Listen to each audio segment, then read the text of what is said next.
Today's lesson is about solving quadratic functions by factoring or graphing. But to start, we have to talk about the zero product property. If the product is equal to 0, then one of the factors must also be equal to 0. So for example, we have these two factors, x plus 5 and x minus 6, and they are being multiplied, and the answer is 0. So what we then know is that this first factor, x plus 5, we can set equal to 0, and x minus 6, we can set equal to 0.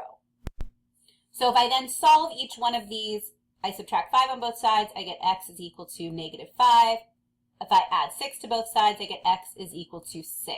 So what that also tells me is that my parabola is going to cross the x-axis at negative 5 and at positive 6. So the solutions to this zero product property here are also the x-intercepts.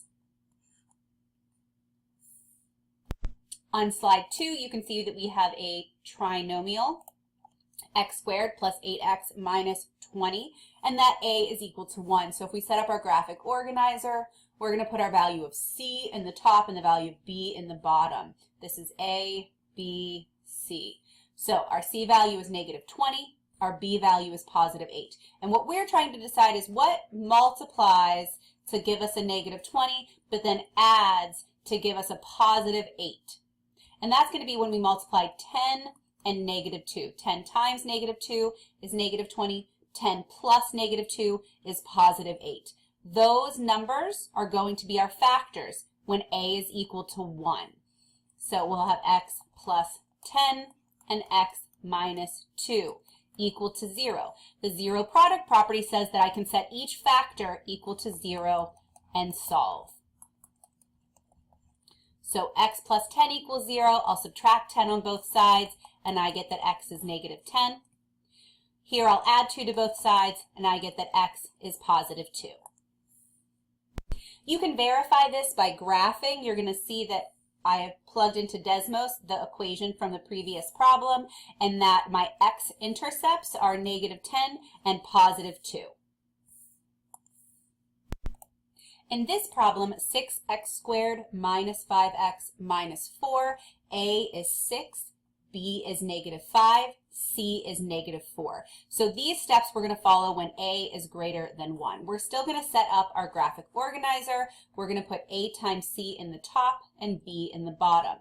So 6 times negative 4 is negative 24, and our b value is negative 5. We're still going to think what multiplies to give me negative 24 and what adds to give me a negative 5. This is going to be negative 8 and positive 3. Negative 8 times 3 is negative 24. Negative 8 plus 3 is negative 5. We're going to use these two numbers to rewrite the middle term. So I'm going to keep my 6x squared. Negative 5x is going to become 3x minus 8x. They are equivalent. I'm going to keep my c, that negative 4, equal to 0. Group together your first two terms and group together your last two terms. We are going to find the GCF of each group. The GCF of this first group is 3x. The GCF of the second group is negative 4. You will place the GCF as the coefficient, so 3x, and then inside the set of parentheses, what happens when you divide by the GCF? So 6x squared divided by 3x is 2x. 3x divided by 3x is 1. So your GCF again is going to be the coefficient. Divide both terms in the group by the GCF. So negative 8x divided by negative 4 is 2x. Negative 4 divided by negative 4 is positive 1. This is exactly what we want to happen. We have matching terms. The matching terms will be one factor.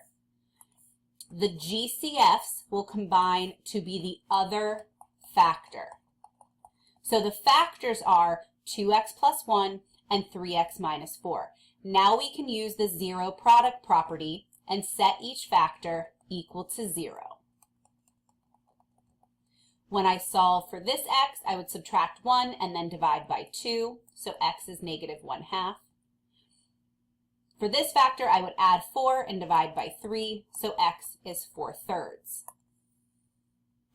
And I can check my solutions. I have plugged my equation into Desmos, and when I click on that x-intercept, you can see I have negative 1/2 and positive 4/3. In this problem, x minus 3 squared is equal to 0. This is an example of a quadratic with one real solution. This is also known as a double root, because x minus 3 squared means that x minus 3 times x minus 3 is equal to 0. So x minus 3 equals 0, x is 3. And if we check this solution, you will notice that we do not have two x-intercepts. The vertex is on the x-intercept at 3, so it is a double root. There is only one solution. This problem is an example of no real solutions. So A is 1, B is 2, and C is 3. If I am looking for things that multiply to give me a 3 and add to give me a 2,